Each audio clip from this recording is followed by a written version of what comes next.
Salve, salve nação corintiana, Timão fazendo 107 anos de história. E para homenagear esse clube que motiva o nosso caminhar, que dita o rumo das nossas vidas, eu vou escalar o meu Coringão de todos os tempos. O meu time ideal dos 107 anos de história do Coringão. Então vou aproveitar para já pedir para você deixar seu like, comentar aí quem você acha que está faltando na seleção, o que você discorda, o que você concorda, compartilhar para geral. E vou aproveitar para falar, pessoal, que eu procurei fazer um time que se justifique em campo. Um time que dentro das quatro linhas poderia bater de frente com qualquer equipe do mundo, seja essa equipe dos anos 50, 60, 70, 80, e com certeza esse time de 107 anos do Timão poderia bater de frente com qualquer equipe do mundo. Pessoal, para abrir esse time, talvez o único jogador que não estava na seleção do centenário, um jogador que nos últimos 7 anos conquistou tudo que era possível com a camisa do Coringão, Cassião, um gigante, merece ser o goleiro dos 107 anos de história do Coringão. Antes dos 100 anos era o Ronaldo, na minha opinião, mas nos últimos 7 anos o que o Cássio fez, ganhou Paulista, Brasileiro, Libertadores, Recopa, Mundial, fez de tudo e não só ganhou, como foi protagonista. O Cássio foi protagonista da Libertadores, foi protagonista do Mundial, caiu no meio de uma fogueira naquela Libertadores e representou. Você já deve ter percebido aqui que eu sou muito fã do Cássio, já fiz 2 vídeos pro Cássio, 2 seleções de defesas dele. Acho que ele tem que ser o goleiro da seleção brasileira, mas como eu não posso escalar a seleção brasileira, mas posso escalar o Corinthians de 107 anos, o Cassião tá lá atrás defendendo, segurando tudo desse time. Na lateral direita, com certeza o jogador mais fácil de escalar, porque não existe nenhum outro lateral direito que faça sombra à história do Zé Maria, Super Zé, um lateral completo, muita força física, ia pro ataque, marcava bem, jogou 2 Copas do Mundo, foi reserva em 70, titular em 74 e só não foi para 78 porque se contundiu em cima da hora. Ele estava junto com o Rivelino ali no começo da década de 70, ele era com certeza o segundo melhor jogador do time naquela época. Ele fez parte do time que acabou com o jejum de 23 anos do Coringão sem ganhar título. Com certeza Zé Maria, com muito mérito, tem que ser o lateral direito desse time. Acho que quando a gente fizer 200 anos de história, o Zé Maria vai estar lá com o maior lateral direito da história do Coringão. Agora vamos para a dupla de zaga. O xerifão desse time seria o Gamarra, lá atrás, muita segurança, bom na bola aérea, bom por baixo, um cara veloz que roubava a bola do adversário, não chegava batendo. Eu lembro até hoje daquela sequência de 10 jogos do Gamarra sem fazer falta, sequência que começou na Copa do Mundo de 98 pela seleção paraguaia, ele voltou pro Coringão e foram vários jogos no Brasileiro sem fazer uma falta. O Gamarra certamente é o maior zagueiro que eu já vi jogar com a camisa do Corinthians. Acho até que eu nunca vi um outro zagueiro com a mesma categoria do Gamarra. Era um cara que jogava elegante, que jogava seguro, que te passava tranquilidade. Você sabia que podiam passar por todo mundo, que ainda tinha um Gamarra lá atrás. Aí para chegar no parceiro de zaga do Gamarra, confesso que já foi meio difícil. Talvez tenha sido a maior dificuldade que eu encontrei, porque eu fiquei pensando e talvez não tenha tido nenhum outro período que a zaga do Corinthians tenha sido tão forte quanto os anos recentes. E aí a gente teve várias duplas boas, né? Tivemos o William com o Chicão, Chicão com Leandro Castan, Chicão com Paulo André com Gil, Gil e Felipe, agora Balbuena e Pablo é uma boa dupla de zaga também. Eu fiquei pensando, vou escolher alguém que represente todos esses. Cheguei no nome do Chicão, falei, é o Chicão. Tem que ser o Chicão esse cara. Aí eu pensei, o Chicão ainda é o segundo maior artilheiro da história do Corinthians, com 42 gols, atrás do Grané, com 51. Fui pesquisar mais sobre o Grané, formava uma dupla de zaga icônica na história do Corinthians, junto com o Deodébio. Jogaram lá nos anos 20, nos anos 30, foram tricampeões seguidos do Paulistão pelo Coringão, ele ganhou 4 títulos.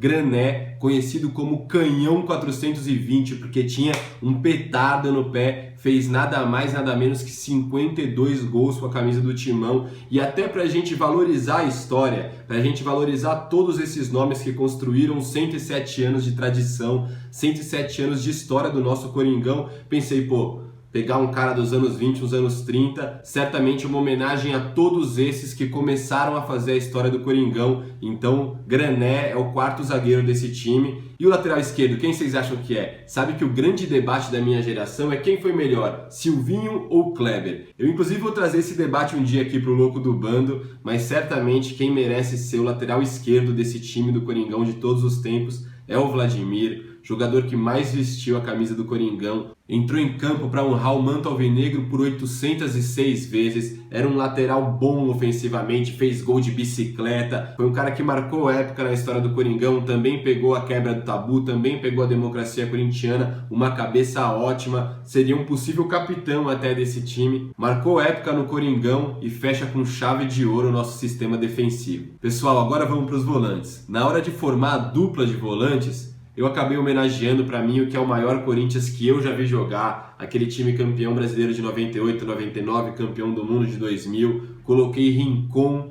e Vampeta de dupla de volantes. O Fred Eusébio Rincon, um volantaço naquele time da Colômbia dos anos 90, ele era um meia e no Coringão ele foi jogar de primeiro volante, até por isso ajudava muito a saída de bola, tinha um passe bom, um passe preciso, um cara com muita personalidade, qualquer coisa era só abrir o cotovelão, cotovelo na cara do adversário, cotovelo na cara do outro adversário, ele dominava o meio campo e formava uma dupla e tanto com o Vampeta, os dois se complementavam, na hora que um saía o outro ficava e os dois tinham boa chegada, boa marcação, eram dois jogadores muito fortes fisicamente e velozes, mas o Vampeta era quem saía mais pro jogo, velho Vamp, que não tá nessa seleção apenas pelo craque que foi. Velho Vamp talvez seja uma das maiores figuras, um dos maiores personagens da história corintiana, mas ele não tá no time apenas por ser uma figura. Vampeta jogava muita bola, Vampeta era um segundo volante moderno, desses que já chegavam na área, que tocavam e infiltravam, que faziam o jogo fluir, ajudou muito naquele meio campo do Corinthians, Rincon, Vampeta, Marcelinho e Ricardinho. Aquele meio campo jogava demais e certamente por isso eu coloquei esses dois volantes, mas tem gente que tá ficando de fora aí, né? O Birubiru também era uma grande figura, foi um grande jogador, marcou época na década de 80 do Coringão, o cara que era uma formiguinha ali no meio campo, tudo quanto é canto tinha o Birubiru, mas não deu para colocar nem o Birubiru de titular desse time, nem o Paulinho, que é da história recente, Paulinho que também marcou época, corintiano que nasceu no novo milênio, com certeza deve achar o Paulinho o melhor volante que viu, seria a reserva desse time do Corinthians. Agora, pessoal, vamos para os meias, e foi aí que eu tive a maior dificuldade para montar esse time, pela quantidade de grandes meias e porque foi aí que eu defini em qual sistema o Coringão ia jogar. Por conta dos meias, eu resolvi jogar no 4-2-3-1, com um meia mais armador e os outros dois meias de chegada na área. Eu acho que o time ficaria muito bem encaixado, fluiria legal assim. Infelizmente tive que deixar o Neto de fora desse time. Eu reconheço a importância do Neto na história do Coringão. O Neto carregou nas costas o time que trouxe a primeira estrela em cima do símbolo do Corinthians, do Brasileiro de 90. Certamente o processo de agigantamento do Corinthians no aspecto títulos começa aí no título de 1990, aí depois vem bi, tri, tetra, penta, estrela pra caramba na camisa. Tivemos até que tirar porque não cabia mais espaço pra estrela na camisa. O Neto foi o cara que começou com tudo isso, mas também seria a reserva desse time. O camisa 10 seria Roberto Rivelino, com certeza o maior jogador que já vestiu a camisa do Coringão. Ele pode não ter conquistado nenhum título, mas nenhum jogador formado no terrão é tão grande na escala dos jogadores da história do futebol quanto o Roberto Rivelino, um cara que é ídolo do Maradona, um cara que ganhou a Copa de 70 jogando demais, patada atômica, muita personalidade, um toque de bola absurdo, lançamento, batida de falta. O Rivelino era um meia completo, honrou muito a camisa 10 do Coringão, acabou saindo do Corinthians num episódio chato, depois que perdemos o título para Porcada em 1974, eu acho que a torcida foi injusta com o Rivelino, aquela coisa de agir na paixão, mas fez parte da história. O Rivelino poderia ter feito parte do time que acabou com o tabu, ter estado na invasão de 76 do nosso lado, né, porque ele estava do lado do Fluminense. Rivelino merece muito o seu camisa 10 desse time, um cara que deu a vida pelo Coringão, surgiu no Parque São Jorge, não era à toa que era chamado de reizinho do parque, mas infelizmente não conseguiu ganhar nenhum título, até porque a gente sabe que o Mandorinha não faz o verão, né, pessoal? Agora, quem seriam os outros meias?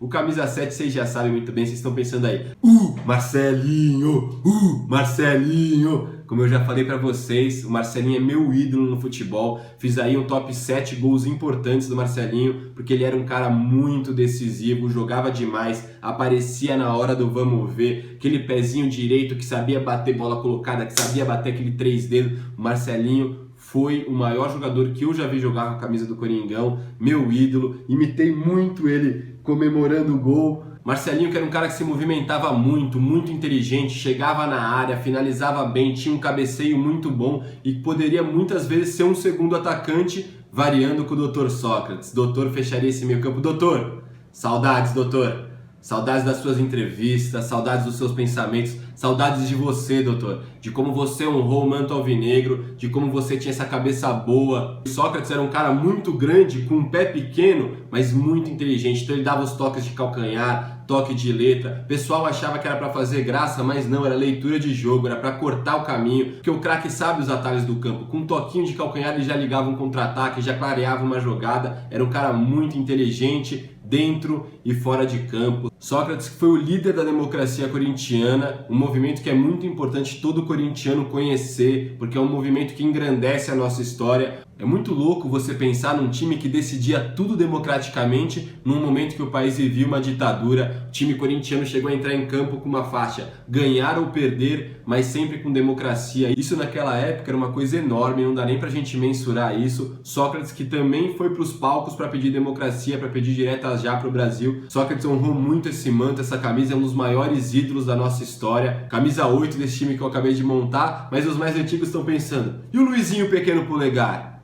Luizinho Pequeno Polegar certamente foi o maior ídolo dos primeiros 50 anos de história do Coringão, um meia fenomenal, pequeno, muito inteligente, rápido, driblava pelo meio campo, o cara que conquistou muitas coisas com a camisa do Coringão. Talvez o maior título do Luizinho tenha sido o quarto centenário em 54, último título antes da fase de 23 anos sem títulos do Coringão. O Luizinho era tão craque, tão bom de bola, tinha tanta leitura de jogo, que os dois atacantes que jogaram com ele são os dois maiores artilheiros da história do Coringão, Cláudio com 305 gols e o Baltazar com 269 gols. Esse trio é considerado um dos maiores trios de ataque da história do Coringão. Luizinho Pequeno Polegar, Cláudio e Baltazar Cabecinha de Ouro. E é o Baltazar Cabecinha de Ouro que fecha o nosso time de 107 anos do Coringão. Baltazar, um dos maiores centroavantes da nossa história, 269 gols em 404 jogos, uma média de 0,69 gols por jogo. Eu cheguei a pensar em qual outro centroavante poderia estar com a 9 dessa seleção de todos os tempos. Será que o Casão? Será que o Luizão? Porque pra mim o Luizão foi o maior 9 que eu já vi jogar com a camisa do Corinthians. E olha que no Coringão jogou ainda o Ronaldo Fenômeno, mas infelizmente o Ronaldo já estava no final de carreira, gordo, e mesmo assim já fez o que fez com a camisa do Coringão. Ronaldo, que é peça-chave nessa mudança de história que o Coringão teve, mas como ele teve uma passagem muito breve e de final de carreira pelo Coringão, não daria para ele ser o centroavante desse time, talvez só se ele tivesse vencido aquela Libertadores de 2010, mas como não venceu, o camisa 9 dos 107 anos de história do Coringão é o Baltazar. E o técnico? Quem vocês acham que é o técnico? Vocês já responderam aí, né? Adenor Leonardo Bach, o Tite, certamente o maior técnico da história do Coringão. Vai ter gente que vai falar, e o Brandão? E o Oswaldo Brandão? O Oswaldo Brandão foi muito importante na nossa história, muitos jogos, muitos títulos, era o técnico do time que quebrou o tabu. Mas o Tite, pessoal, tem um ingrediente que eu acho muito interessante, que é o seguinte: todos esses times do Corinthians que foram campeões nesses anos, 2 vezes campeão brasileiro, campeão de Liberta, campeão do mundo, quem era o grande nome do time? O Tite. Não era um jogador, era o Tite. Por isso que o Ade merece ser considerado o maior técnico dos 107 anos de história do Coringão, assim como o Cássio não estava na seleção do centenário, mas agora está na seleção dos 107 anos. Então vamos repassar nossa seleção. É Cássio, Zé Maria, Gamarra, Grané e Vladimir. Rincon, Vampeta, Rivelino, Marcelinho, Dr. Sócrates e Baltazar Cabecinha de Ouro, técnico Tite. E eu quero saber, pessoal, se vocês concordam, o que vocês discordam, quem vocês acham que faltou ser citado nessa lista, quem que deveria brigar por vaga nesse time. Acertei, errei, tô viajando, tô certo. Deixa seu like, compartilha pra geral. Tamo junto. Parabéns, Coringão. Muito obrigado por tudo. Vai, Corinthians!